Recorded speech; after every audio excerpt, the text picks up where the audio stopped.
Merry Christmas and Happy New Year from the Chennai Silks. Let the celebrations begin. உங்க toilet cleaner bison toilet cleaner குவாலிட்டியை விட பெட்டர்னு நிரூபிச்சா உங்க மொத்த பணமும் refund. இப்போது 79 ரூபாயில். PVR INOX வெளியிடும் மருதம் புரொடக்ஷன் தயாரிப்பில் மகாசேனா டிசம்பர் 12 முதல் உங்கள் அபிமான திரையரங்குகளில். 1,00,000 தொடும், அதாவது வரலாறு காணாத ஒரு உச்சத்தை அடையும் அப்படின்னு இருக்கோம்.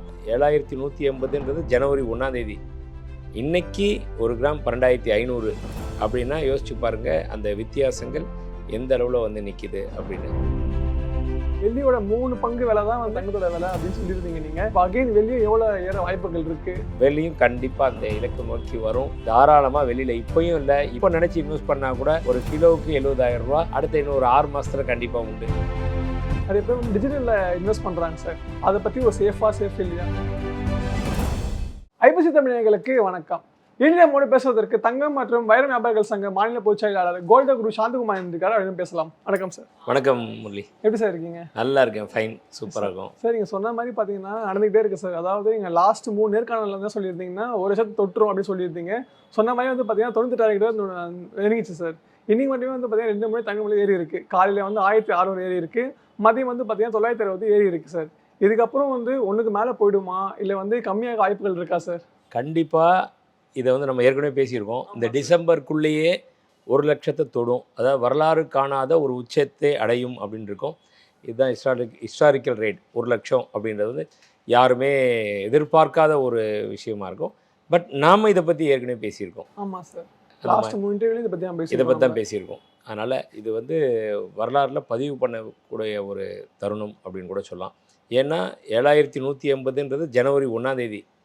இன்றைக்கி 1 கிராம் 12,500 அப்படின்னா யோசிச்சு பாருங்கள் அந்த வித்தியாசங்கள் எந்த அளவில் வந்து நிற்கிது அப்படின்னு. ஏன்னா தங்கத்துக்குடைய தேவைகள் அந்த அளவுக்கு இருக்குது. இது இன்டர்நேஷ்னல் மார்க்கெட்டில் நம்மளுடைய இது கிடையாது. அதனால் கண்டிப்பாக தங்கத்துடைய விலை உயர்ந்துக்கிட்டே தான் இருக்கும். சார் இப்போ என்ன டவுட்னா, தேவைன்றதை விட ஒரு சில பேர் பயப்படுறாங்க சார் தங்கம் விலை ஏறிடுமோ அப்படின்ட்டு. அதனால மக்கள் அதிகமாக வாங்குறதுனால இன்னும் இன்க்ரீஸ் ஆகுதா சார்? இல்லையா, அப்படி சொல்ல முடியாது. அப்படி பார்த்தோம்னா அப்படி ஏறிக்கிட்டே இருந்த தங்கம் நடுவில் தீபாவளி இம்மீடியட் பார்த்திங்கன்னா ரேட்டு குறைஞ்சிது. ரேட்டு கிட்டத்தட்ட இதே 12,300 வந்துட்டு சடன்னு கொஞ்சம் இறங்கி 11,200 வரைக்கும் வந்துச்சு. வந்துட்டு அப்படியே நின்றுக்கிட்டே இருந்த தங்கம் கொஞ்சம் திருப்பி அப்படியே லைட்டாக உயர்ச்சி, அவ்வளோதானே தவிர மற்றபடி ஒன்றும் இல்லை. அப்படின்னா அப்போது விலை வாங்க தான் உயர்ந்துக்கிட்டே இருக்குன்னா அப்போ விலை இறங்கிட்டும் இருந்துச்சு இல்லை? ஆமாம். அப்போ மேபி அந்த டைமில் அதாவது தங்கத்துடைய தேவைகளை பொறுத்து தான் விலை வந்து மாற்றம். ஸோ இந்த வருஷம் நீங்கள் எவ்வளோ எக்ஸ்பெக்ட் பண்ணீங்க? எப்பயுமே நீங்கள் வந்து ஒரு ஒன் ஆஃப் த டீலர் இல்லையா? இப்போ நீங்கள் எவ்வளோ எக்ஸ்பெக்ட் பண்ணீங்க இந்த வருஷத்தில் மட்டுமே எவ்வளோ இன்க்ரீஸ் ஆகும் அப்படின்னு? அதாவது எவ்வளோ எதிர்பார்த்தோம் அப்படின்னு சொன்னோம்னா 1 கிராம் குறைந்தபட்சம் ஏப்ரல் மே மாதமே வந்து ஒரு 10,000 ரூபா வரும் அப்படின்றத நம்ம கணிச்சோம். இதை பற்றி பல யூடியூப் சேனலில் நம்ம பேசியிருக்கோம். கோல்டு குரு சேனலில் பக்கவாக சொல்லியிருக்கோம். இந்த வருஷத்துக்குள்ளேயே 12,500 ஒரு கிராம் ஒன்று, ஒரு சவரன் ஒன்று 1,00,000 தாண்டும். அதாவது ஃபஸ்ட்டு 6 மாதத்துக்குள்ளேயே இது ஒரு 10,000 வரும். அதுக்கப்புறம் 2,500 திருப்பி உயர்ந்து 1 கிராமுக்கு 12,500 வரைக்கும் வரும் அப்படின்னோம். அது சொன்ன மாதிரி தான் வந்து கிடுகிடுன்னு ஆமாம் ஏறி அந்த 10,000 முதல்ல கிராஸ் ஆச்சு. 10,000 நினைப்பி அதுவே பெரிய விஷயமா இருந்துச்சு. எல்லாத்துக்குமே 80,000 வந்துருச்சு சவரன் அப்படின்ற மாதிரி. அதே போல் தான் இப்போ 1,00,000 இது நெருங்கியாச்சு. நம்ம நாளைக்கு நிச்சயமாக அது 1,00,000 கடந்துடும் அப்படின்றது என்னுடைய எண்ணம். ஓகே சார், 2025 முடிய போகுது, அது முடிச்சுக்கலாம் சார். 2026 ஆரம்பிக்குது சார், ஓகேங்களா? அப்போ உங்களோட எதிர்பார்ப்பு எந்த அளவுக்கு இருக்கு? நீங்கள் சொல்கிற கேள்வியே முடிச்சுக்கலாம் சார், இந்த கேமை தொடர்ந்து நிப்பாட்டிக்கலாம் சார் அப்படின்ற மாதிரி இருக்குது. முடியல சார். இல்லை படத்தில் சொல்லுவாங்கல்ல, இந்த 2 ஹீரோ இல்லைனோ இந்த கேம் இதோட முடிச்சுக்கலாம் அப்படின்ற மாதிரி, இந்த விளையாட்டத்தை இதோட தடுத்து நிப்பாட்டிக்கலான்ற மாதிரி கேட்குறீங்க முரளி. அது கரெக்டு. அது வந்து சாமானிய மக்களுக்கும் வந்து அந்த மாதிரி இருந்தால் நல்லா தான் இருக்கும். இந்த ரேட்டு வந்து விலை இன்னும் உயராமல் இருந்தாலோ இல்லை இருக்கிற ரேட்டு குறைஞ்சாலோ நல்லா தான் இருக்கும். அது யாருக்கெல்லாம் நல்லாயிருக்கும், யாருக்கெல்லாம் நல்லா இருக்காது அப்படி 2 விதமான மக்களுக்கு நல்லா இருக்கும். கண்டிப்பாக சாமானிய மக்களை பொறுத்த வரைக்கும் அவங்கள்ட்ட இருப்புன்றது ரொம்ப கம்மியாக இருக்கும். தங்கத்தோட இருப்பு யாருக்கெல்லாம் இருப்பு ஜாஸ்தி இருக்கோ அவங்களுக்கு சந்தோஷம் தானே. ஒரு பக்கத்தில் பார்த்திங்கன்னா விலை ஏறுறது, பரவாயில்ல நம்மளுடைய சொத்து மதிப்பு உயருது அப்படின்னு உயர்ந்துகிட்டே நினைப்பாங்க. இருக்கு அப்படின்னா. ஒரு 50 சவரன் 100 சவரனுக்கு மேலே வச்சுருக்காங்கன்னு வைங்களேன், அவர் எவ்வளோ தான் சவரன் வச்சா 100 சவரன் வச்சுருக்கு 1000 சவரன் வைக்கணும்னு ஆசை வரும். 1000 சவரன் வச்சுருக்காரு, அவருக்கு ஒரு 10 கிலோ சேர்க்கணும், 25 30 கிலோ சேர்க்கணும் அப்படின்னு ஆசை வரும். அது வந்து ஆசைக்கு அளவே இல்லை. ஆனாலும் அந்த நம்ம பேசுகிறோம் இல்லையா, சாமானியர் தங்கத்தில் இன்வெஸ்ட்மெண்ட்டே பண்ணலை, இனிமே தான் ஸ்டார்ட் பண்ண போகிறோம் அப்படின்றவங்கள பொறுத்த வரைக்கும் தான் இப்போ பேச்சு.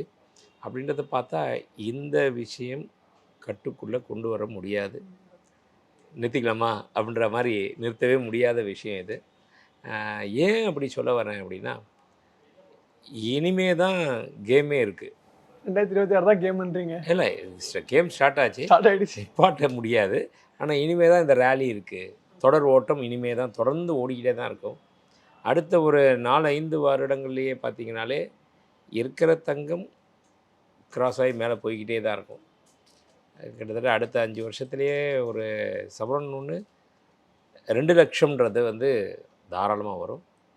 அதுக்கு அடுத்த ஒரு 5 வருஷங்களில் பார்த்திங்கன்னா தங்கத்தினுடைய விலையை யாரெல்லாம் தங்கத்தை கையில் வச்சுருக்காங்களோ அவங்க ஃபிக்ஸ் பண்ணுறது தான் ரேட்டுன்ற மாதிரி வரும். ஏன்னா தங்கத்துடைய இருப்பு குறைஞ்சிக்கிட்டே வருது. இருப்பு குறைஞ்சிக்கிட்டே வருது அப்படின்னா மார்க்கெட்டில் டிமாண்ட் மட்டும் தான், தேவைகள் இருக்கும். அப்போது என்ன தேவை இருக்குது, ஸ்டாக் மார்க்கெட் மாதிரி வச்சுக்கலாம், ஷேர்ஸோட விலை நிறைய இப்போ தான் அந்த கேம் அங்கே வரும். நிறைய பேர் வாங்க முன் வர்றாங்க, எனக்கு வேணும் பரவாயில்ல, எவ்வளோ ரூபானாலும் தங்கத்தில் நான் இன்வெஸ்ட் பண்ணுறேன் அப்படின்னு வர்றப்போ, அப்போது ஒரு யாராவது செல்லர் இருப்பார், என்னோடய தங்கத்தை நான் விற்க வரேன் அப்படின்றப்போ அதுக்கு டிமாண்ட் நினச்சின்னா டக்குன்னு ஏறும். இல்லை யாருமே வாங்கினா சடச்சடன்னு குறையும். அந்த மாதிரி ஒரு விளையாட்டு வந்து அடுத்த 10 வருஷத்துக்கு அப்புறம் பார்த்திங்கன்னா அது வரும். ஆமாம், அதில் மாற்றமே கிடையாது. அந்த டைம்லலாம் வந்து தங்கத்தை வந்து அணிகலன்லாம் பார்த்து எடுத்து நெக்லஸ்ஸு அப்படின்ற இதுக்கும் போகாது. வாய்ப்புகள் இருக்குது. ஒன்லி இன்வெஸ்ட்மெண்ட்டு அந்த மாதிரி இடத்துலாம் போக போயிடுவாங்க. ஆமாம், அந்த மாதிரி அளவுக்கு தான் ஆகும். ஏன்னா தங்கம் வந்து அதை நோக்கி தான் போய்கிட்டு இருக்கும் இருக்க. சார், இப்போ சில பேர் என்ன சொல்கிறாங்க பார்த்தீங்கன்னா, தங்கத்தை வந்து வாடகைக்கு விடலாம் அப்படின்னு சொல்கிறாங்க சார். அது உண்மையாக பொய்யா, அதெல்லாம் கூற்று இருக்கா சார்? இல்லைங்க, அதெல்லாம் நடந்தது, இப்போ நடக்காது. ஏன் அப்படின்னா, முன்னொரு காலத்தில் அந்த வியாபார மக்கள் வந்து ஒன்லி இந்த பிளாக்ல மட்டும் பண்ணிக்கிட்டு இருந்தாங்கல்ல. அப்படின்றப்போ இது தங்கத்தை வாடகைக்கு வாங்கலான்னா இது வந்து அது பிளாக்ல தானே பண்ணுறது. யாருமே முறையாக ஒயிட் மணியில் வர்றதில்ல, பிளாக் மணியில் வர்ற பணத்தை தங்கத்தில் சேர்த்து வச்சுப்போம். அந்த தங்கத்தை சும்மா வீட்டில் வச்சுருக்கிறத ஒருத்தட்ட கொடுத்து வைப்போம் நம்பிக்கையின் பேரில். அதுக்கு வேறு எந்த டாக்குமெண்ட்ஸ் கிடையாது. நாளைக்கு அவன் எடுத்துகிட்டு போயிட்டானா இவனுக்கும் பிரச்சனை தான். அதனால் இனிமேல் பட்டு அந்த இதுவும் அதற்கு அவங்க அந்த வட்டி கொடுக்குற மாதிரி இத்தனை கிராம்னு சொல்லுவாங்க. அதெல்லாம் ரொம்ப ஒரு என்ன சொல்கிறது, கான்ஃபிடென்ஷியலாக இருக்கக்கூடிய விஷயங்கள். அதில் நாளைக்கு ஏதாவது அடகு கடையிலேயே கொடுத்தா, எப்படி கேட்குறேன்னா, அடகு வைக்காம இப்போ எங்கே தங்கம் அதிகமாக இருக்குது சார், இப்போ நகை கடையிலே வந்து அந்த கோல்டை கொடுத்தானா அவங்க வந்து மந்த்லி வந்து ஒரு இன்ட்ரெஸ்ட் மாதிரி தருவாங்க அப்படின்னு ஒரு பேச்சு வருது சார். அதுக்காக இல்லை அது மாதிரி யார்ட்டுமே இன்னும் ஸ்கீம் இல்லை, அது மாதிரி வரல. ஓகே, அது வந்து பொருளையாகவே எடுத்துக்கலாம். ஆமாம். அதனால் அப்படியே அது வந்தாலும் யாராவது ஒருத்தர் ஏதோ ஒரு ஊரில் மூலையில் இருக்கவர் கேட்டாலும் அது வந்து மக்கள் பார்த்து அங்கே டெபாசிட் பண்ணணும். ஏன்னா நாளைக்கு முதலுக்கே மோசமாகிடக்கூடாது இல்லையா, அதனால சொல்ல வரேன். சரி, இப்போ அதே மாதிரி வந்து இந்த பிட்காயின்லாம் கேள்விப்பட்டிருக்கீங்க சார், பிட்காயின் கிரிப்டோ காயின்லாம் சார், அந்த அளவுக்கு வந்து கோல்டு வந்து ரீப்ளேஸ் பண்ணுமா அப்படின்னு ஒரு கொஸ்டின் இருக்குது சார். அது ரீப்ளேஸ் பண்ண வாய்ப்புகள் இருக்குது அந்த அளவுக்கு? இல்லைங்க, இப்போ இந்த கோல்டுடைய இதெல்லாம் வளர்ச்சியெல்லாம் பார்த்திங்கன்னா ஒரு ஆர்கானிக் இதுதான் என்னை பொறுத்த வரைக்கும் சொல்லுவேன். பிட்காயின்றதெல்லாம் வேறு, அது இந்த கிரிப்டோ கரன்சி பிட்காயின் இதெல்லாம் பார்த்திங்கன்னா அது ஒரு வேறு மாதிரி ஃபார்மேட்டு. தங்கத்துக்கும் அதுக்கும் சம்மந்தம் இல்லை. ஆனாலும் தங்கம் தன்னுடைய பாதையில் சீராக போய்கிட்டே தான். இப்போ அதே மாதிரி ஏஐ எடுத்துக்கலாமே சார். ஏஐ பொறுத்த வரைக்கும் பார்த்தீங்கன்னா எல்லாத்துலேயுமே வந்து ரீப்ளேஸ் பண்ணிக்கிட்டே இருக்குது சார், ஒவ்வொரு டெக்னாலஜி மாதிரி. இப்போ வந்து கோல்டு பொறுத்த வரைக்கும் ஏஐ வந்து ஏதாச்சும் புரட்சி ஏற்படுத்த வாய்ப்புகள் இருக்கா? கண்டிப்பாக இல்லை. ஏன்னா ஏஐன்றது தொழில்நுட்பத்தையும் ஒரு ஒர்க்கு மனுஷன் பண்ணுறத விட ஒரு சர்ச் இன்ஜின் ஒரு இது அந்த மாதிரி விஷயத்துக்கு தான் ஏஐ. மேபி டிசைன்ஸ்லாம் பண்ணுறாங்க சார், டிசைன் பண்ணுறது. ஆமாம், அந்த மாதிரி விஷயத்துக்கு ஒரு ப்ரொடக்ஷனுக்கு யூஸ்ஃபுல்லாக இருக்கும் ஏஐயோடைய இது வந்து. நீங்கள் சொல்கிற இதுதான் ஒரு டிசைனிங் வர்றதுக்கு இல்லை அந்த மாதிரி அதெல்லாம் வரும். பட்டு இது வந்து அதெல்லாம் வந்து ஒரு அறிவியல் சார்ந்த ஒரு எழுத்துப்பூர்வமாக ஒரு இது மாதிரி அந்த மாதிரி விஷயங்கள். இது அப்படி இல்லை, கையில் டச் பண்ணி ஃபீல் பண்ணக்கூடிய உலோகம். அதுக்கு இதுக்கும் சம்மந்தம்.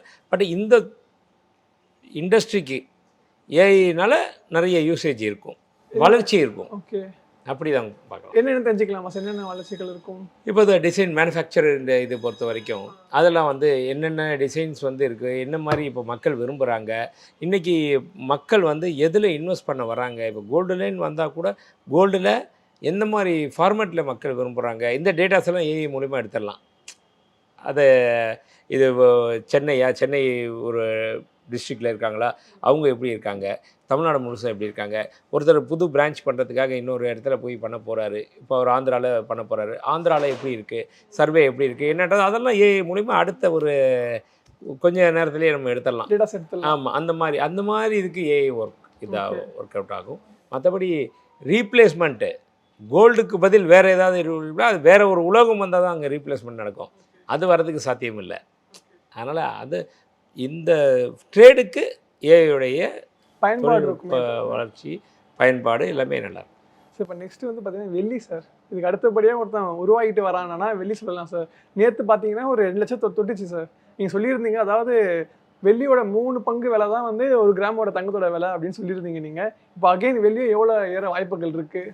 கரெக்டாக, பரவாயில்ல, அந்த விஷயத்தில் நீங்கள் கரெக்டாக ஞாபகம் வச்சு ஏன் நீங்கள் கரெக்டாக சொல்லியிருந்தீங்க, அப்படியே மனப்படமாக ஆயிடுச்சு. நம்ம இப்போ சொல்கிறப்ப சொன்னோம் 95,000 ரூபா இருக்குது ஒரு சவரனு, 3 மடங்கு அப்படின்னா 2,85,000 ரூபா.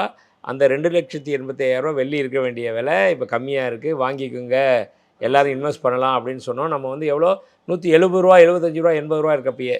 இன்றைக்கி அதுவும் அதே மாதிரி தான் வந்து இன்றைக்கி 2,16,000 ரூபா ஒரு கிலோ. இன்னும் வர்றதுக்கு இன்னும் ஒரு 70,000 ரூபா ஏறிச்சுன்னா அதுவும் நம்ம சொன்னது வந்துடும். அதுவும் ஸ்பீடாக தான் வந்துக்கிட்டு இருக்குது. வெள்ளியும் கண்டிப்பாக அந்த இலக்கு நோக்கி வரும். தாராளமாக வெளியில் இப்போயும் இல்லை, இப்போ நினச்சி இன்வெஸ்ட் பண்ணால் கூட ஒரு கிலோவுக்கு 70,000 ரூபா அடுத்த இன்னும் ஒரு 6 மாதத்தில் கண்டிப்பாக உண்டு. ஓகே சார், ஒரு சின்ன டவுட் என்னென்னா, இப்போது அதிகமாக வந்து பிளாட்டினம் ஒன்று இருக்குது, டைமண்ட் ஒன்று இருக்குது, அதாவது ரொம்ப ஐஎஸ்டி கேட்டகரியில் சார். நம்ம ஒரு வேளை வந்து ஐஎஸ்டி கேட்டகரியாக இருந்தால் மேபி மறந்துட்டு கீழே வருவோம் இல்லையா? அது மாதிரி ஃபஸ்ட்டு டைமண்ட் இருந்துச்சு, அப்புறம் பிளாட்டினம் இருந்துச்சு, அதுக்கப்புறம் கோல்டு இருந்துச்சு, இப்போ இதுக்கப்புறம் கோல்டு மாதிரி தான் நம்ம வெள்ளிக்கு வந்துடும் வாய்ப்புகள் இருக்கா? Top grade diamond, platinum, gold, silver. அன்னைக்கும் டைமண்ட் டாப் கிரேட் தான், பிளாட்டினம் டாப் கிரேட் தான், கோல்டு அதுக்கு அடுத்த பொசிஷனில் இருந்துச்சு. ஆனால் இந்த வளர்ச்சியோட பாதையை பார்த்திங்கன்னா தங்கம் தான் இன்றைக்கி டாப் கிரேடில் இருக்குது. அதனுடைய ரேட்டெல்லாம் எதுவுமே வளரல. டைமண்ட் வளரல, பிளாட்டினம் வளரல. பிளாட்டினம் இன்னும் சொல்லப்போனால் நம்மன்னு சொல்ல முடியாது, உங்களே சேர்த்துக்க முடியாது. நான்லாம் சின்ன வயசில் படிக்கிறப்போ ஸ்கூல் பீரியட்லேயே சொல்லுவாங்க, தங்கத்தை விட காஸ்ட்லி உலோகம் ஒன்று இருக்குது தெரியுமா அப்படின்வாங்க. என்ன அப்படின்னா பிளாட்டினம். அன்றைக்கி எவ்வளோ கிராம்? பிளாட்டினம் 2,000 ரூபா கிராம் அப்படின்வாங்க. அன்றைக்கி தங்கத்தோட விலை 300 400 ரூபா கிராம். அதை விட கம்மி தான், 300 கம்மியாக இருந்துச்சு. இந்த மாதிரி இருந்த இடத்துல பிளாட்டினம் 2,000 ரூபா. ஆனால் தங்கம் விலை ஏறி போய் இன்றைக்கி தங்கம் 12,500 ரூபா வந்துருச்சு. பிளாட்டினம் அதே 4,000 5,000 தான் இருக்குது அதிகபட்சமாக, அதோட தாண்டலை. அப்படி இருக்கும் பட்சத்தில் வெள்ளியுடைய விலை கம்மியாக இருக்கிறது, விலை ஏறணும். தங்க விலை ஏறாமல் இருந்தால் தான் அந்த ரேலி இப்படி ஓடும். ஆனால் இல்லையே, தங்கம் தான் என்றைக்குமே டாப்பில் இருந்துக்கிட்டு இருக்குது. நம்ம கூட இப்போ வெள்ளியும் தங்கத்தையும் கம்பேர் பண்ணோம்ல, 90 95 எப்படி இருந்துச்சு ரேட்டு? தங்கம் வந்து 3 பவுன் தங்கம் 1 கிலோ ஈக்குவல் டு 1 kg வெள்ளின்னும். அப்படி பார்த்தாலும் இப்போது 3 பவுன் தங்கம் 3 லட்ச ரூபா ஆகிடுச்சு. அப்போது 1 கிலோ வெள்ளி 3 லட்ச ரூபாய் வரணும். அப்போ கூட வெள்ளி பின்னாடி தான் இருக்கார், தங்கம் தான் ஜாஸ்தி போய்கிட்டு இருக்குது. அதனால் யூசேஜ், மக்களுடைய பயன்பாடு அப்படின்னா தங்கத்தினுடைய அளவு ஜாஸ்தி ஆகிட்டு இருக்குது. அதனால் தங்கம் வந்து நாளுக்கு நாள் விலை உயர்ந்துக்கிட்டே தான் இருக்கும். வெள்ளியும் அதை கூட சேர்ந்து ட்ராவல் பண்ணும். சரி, இப்போ அதேமாதிரி லாஸ்ட்டாக ஒரு டவுட் என்னென்னா, இப்போ தங்க நகை சீட்லாம் போடுவாங்களா சார்? இப்போ வந்து மந்த்லி ஒரு அமௌண்ட் கட்டணும். அப்போ கோல்டு விலை ஏறிட்டே இருக்கும்போது அப்போ அவங்க ஏற்ற மாதிரி விலையும் ஏற்றி கட்டுற மாதிரி இருக்குமா சார்? கண்டிப்பாக விலையை ஏற்றி கட்ட வேணாம். அதான் அந்த ஸ்கீமை பொறுத்த வரைக்கும் இப்போ நீங்கள் 5,000 ரூபா இல்லை 10,000 ரூபான்னு போட்டிங்கன்னா 10,000 ரூபாய்க்கு 12,000 ரூபா ஒரு கிராம் இருந்துச்சுன்னா எவ்வளோ கிடைக்கும்? ஒரு எக்ஸாம்பிள் 800 மில்லிகிராம் கிடைக்கும்னா 12,500 ரூபா ஆயிடுச்சுன்னா 780 மில்லிகிராம் கிடைக்கும். ஓகே, அதாவது அந்த காசுக்கு எவ்வளோ வருதோ அப்போ அது அன்றைக்கி ரேட்டுக்கு கணக்கு வரும். ஆக மொத்தத்தில் விலை குறைஞ்சிதுன்னா கட்டுறவங்களுக்கும் லாபம், இன்னும் அதிக லாபம். விலை ஏறிக்கிட்டே இருந்தாலும் லாபம் தான். ஏன்னா எடுக்க வர்றப்போ அன்னைக்கு கணக்கு பண்ணால் லாபம் தான். அதனால் நம்ம அதை பற்றி இது பண்ணோன்னா end of the day any day தங்கத்தில் தாராளமாக போடலாம், சீட்டுல கூட தாராளமாக இன்வெஸ்ட் பண்ணலான்றது என்னுடைய கருத்து. சார் அதே மாதிரி லாஸ்ட்டாக இன்னும் கருத்து சார், நிறைய பேர் வந்து டிஜிட்டலில் இன்வெஸ்ட் பண்ணுறாங்க சார், அதை பற்றி ஒரு சேஃப் இல்லையா? இல்லை அது வந்து அது ரெகுலரைசேஷனில் பண்ணணுன்ட்டு கவர்மெண்ட் கொண்டு வராங்க. ஆர்பிஐ கண்ட்ரோலில் செபியும் சொல்லியிருக்கு. செபிக்கு இப்போ ஒரு பயம் வந்துருச்சு. Security exchange and bureau of India அவங்க என்ன பண்ணிட்டாங்கன்னா, எல்லாரும் மக்கள் மத்தியிலையும் ஷேர்ஸு மியூச்சுவல் ஃபண்டு மாதிரி இது இந்த டிஜிட்டல் கோல்டும் வந்துடுது, நாளைக்கு எதாவது ஒன்று எவனாச்சும் நம்மள்ட்ட வந்து கேள்வி கேட்க போகிறான்றனால தான் அவங்க இது மாதிரி அதுக்கு சம்மந்தம் இல்லை அப்படின்னு சொல்லிட்டாங்க. அதனால் டிஜி கோல்டுன்றது சீட்டு மாதிரியே தான், வேறு ஒன்றுமே கிடையாது. ஒவ்வொருத்தரும் அந்தந்த எங்கே நீங்கள் வாங்குறீங்களோ அதை நகைக்கடை வச்சுருக்காங்களா அதை முதல்ல பார்க்கணும். டிஜி கோல்டுன்னு சும்மா ஆட் வருது அதில் போட்டுறோன்றது இல்லை, அவங்களோட பின்புலத்தை ஆராய்ஞ்சிட்டு அதை பார்த்துட்டு நீங்கள் போட்டிங்கன்னா அதுவும் நீங்கள் பாட்டு சேர்த்துக்கிட்டே இருக்கிறது. என்றைக்கு வரும்போது தங்க நகைகளில் போய் கொடுத்துட்டு கோல்டை வாங்க போகிறீங்க, அவ்வளோதான். அதனால் தாராளமாக பண்ணலாம். பட் அவங்களுடைய ஸ்திரத்தன்மையை பார்த்துக்கிட்டு இன்வெஸ்ட் பண்ணுங்கன்றது என்னுடைய. இன்னும் ஷார்ட் அண்ட் ஸ்வீட்டாக சொல்லணும்னா டிஜிகோல்டு வாங்குங்க, ஆனால் வந்து கடை வச்சிருக்காங்களா நம்பகத்தன்மையாக இருந்தால் மட்டும் வாங்குங்க அப்படின்னு சொல்லிட்டீங்க. கரெக்ட். ஸோ சொன்ன மாதிரி நிறைய விஷயங்கள் எங்களை பகிர்ந்துக்கிட்டீங்க. உங்கள் நேரத்தை எனக்காக செலவிட்டதுக்கு மிக்க நன்றி சார். நன்றி Murali. Merry Christmas and Happy New Year from the Chennai Silks. Let the celebrations begin. உங்க toilet cleaner bison toilet cleaner குவாலிட்டியை விட பெட்டர்னு நிரூபிச்சா உங்க மொத்த பணமும் ரீஃபண்ட். இப்போது 79 ரூபாயில். PVR INOX வெளியிடும் மருதம் புரொடக்ஷன் தயாரிப்பில் மகாசேனா டிசம்பர் 12 முதல் உங்கள் அபிமான திரையரங்குகளில்.